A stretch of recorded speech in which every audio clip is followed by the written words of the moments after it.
আসসালামু আলাইকুম, কেমন আছেন সবাই? আশা করছি সবাই খুব ভালো আছেন। তো এই যে দুষ্টু বাচ্চাটা আজকে স্কুলে যায়নি, গতকালকে পরীক্ষা শেষ হয়েছে, তো আজকে সে রেস্ট নিচ্ছে। ভাবলাম যে রেস্ট নিক, তো আম্মুর বাসায়ও যাওয়া লাগবে। এরপরে হচ্ছে এই যে দেখেন কিউট বাচ্চাটা, মাশাল্লাহ খুবই হাসি খুশি একটা বেবি হয়েছে সে। যাকেই দেখবে সে খুব মিষ্টি করে একটা হাসি দিবে। আমাকে দেখে আমি যখন বললাম ফুপ্পি, সে খুব মিষ্টি করে একটা হাসি দিচ্ছিল আর এই যে পালিয়ে যাচ্ছিল। পরে বসেছিলাম দেখে আম্মু এই তেলের পিঠাটা খেতে দিল, খাচ্ছিলাম। এরপরে হচ্ছে আজকে আম্মু ফোন দিয়ে বলছিল যে হচ্ছে একটু পান্তা ভাত করব, এসে খেয়ে যেতে। তো আসলাম, এখানে হচ্ছে গরু মাংস ছিল, তারপর ইলিশ মাছ ভাজা ছিল, আলু ভর্তা ছিল, বেগুন ভাজা ছিল, সাথে হচ্ছে ছিল ডিম ভাজা। এরপরে হচ্ছে পান্তা ভাত তো থাকবেই, যেহেতু পান্তা ভাতের দাওয়াত ছিল। এরপরে হচ্ছে ছিল এখানে হচ্ছে চিংড়ি ভর্তা ছিল। চিংড়ি ভর্তাটাই একটু শুকনো মরিচ দিয়ে করা হয়েছে। আর এই যে দেখেন তাসরিফ বেবিটা শুকিয়ে আরও কাঠ হয়েছে, মানে অনেক শুকিয়ে গেছে সে। খুব মিষ্টি মিষ্টি করে একা একা খেলা দিচ্ছিল আর খুব হেসে হেসে বাড়াচ্ছিল।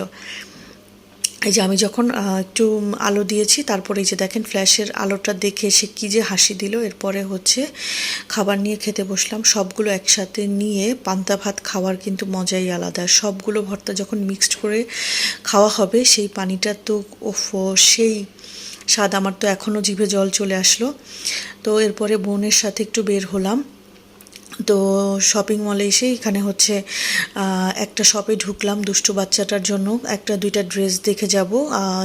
যেহেতু ঈদের জন্য ড্রেস নিতে হবে, তো তাকে নিয়ে আসিনি, তো আজকে আর নিব না, একটু দেখে যাচ্ছি। পছন্দ হলে সিলেক্ট করে রেখে যাব, যাতে হচ্ছে তাকে এসে তারপরে তার পছন্দ হলে নিয়ে যেতে পারি। এই যে দেখেন মাশাল্লাহ কিউটের ডিব্বা, সে হচ্ছে তার মম্মি জুতা দেখছিল, সে চুপচাপ করে দাঁড়িয়ে আছে। এরপরে তার মম্মি জুতা নিয়ে আসে, এরপরে এই যে দেখেন তাকে সুন্দর একটা জুতো পরিয়ে আমরা ট্রায়াল দিচ্ছিলাম, কিন্তু সেই জুতোটা পরে স্টিল হয়ে দাঁড়িয়ে আছে, সে নড়াচড়া করছিল না। তো ভাবলাম যে এটা তার জন্য হবে না, আসলে সে হাঁটতে পারবে না, কারণ ছোট্ট মানুষ এখনও জুতা পরে অতটা কমফোর্টলি সে হাঁটতে পারবে না। তো পেছনে বেল্ট আমরা খুঁজছিলাম, এই যে দেখেন এটা দেখে এই জুতোটা সে ঘোরানো শুরু করেছে। তো ওই জুতাটা পছন্দ তেমন একটা হচ্ছিল না, আবার সাইজেও হচ্ছিল না, তো আরেকটা দোকান থেকে এরপরে তার জন্য জুতো নিলাম। এরপরে এখানে আমরা স্টিকার, মেহেদির স্টিকার খুঁজছিলাম, হয়নি, সেটা নিতে পারিনি, পছন্দ হচ্ছিল না। এরপরে এখানে একটা জুসের দোকানে আসলাম, এত গরম পড়েছে মনে হচ্ছে যে দম বন্ধ হয়ে যাওয়ার মতো অবস্থা। যেহেতু জামটা নতুন বের হয়েছে, জামের জুসটাই আমরা নিলাম। খেতে অতটা বেশি ভালো লাগেনি, মোটামুটি লেগেছে আর কি। এরপরে হচ্ছে আম্মুর জন্য বেডশিট নিতে আসলাম। তো এখানে এসে তাসরিফ বেবিটাকে আমরা কোনোভাবেই শপের মধ্যে রাখতে পারছিলাম না, সে দৌড়েই বাইরে চলে যাচ্ছিল।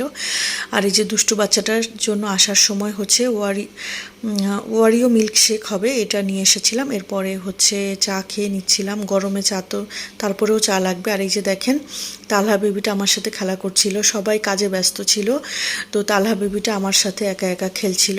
মাশাল্লাহ সব বুঝে, এতটুকু বাচ্চা এখনও 1 বছর হয়নি, কিন্তু সে সব বুঝেই যে ওখানে যে ময়লা কিছু একটা ধরার ট্রাই করছিল, আমি মানা করলাম আর আমার দিকে তাকিয়ে ফেরত চলে আসলো। মাশাল্লাহ মাশাল্লাহ, এত তাড়াতাড়ি এখনকার বাচ্চারা ক্যাচ করতে পারে সব কিছু।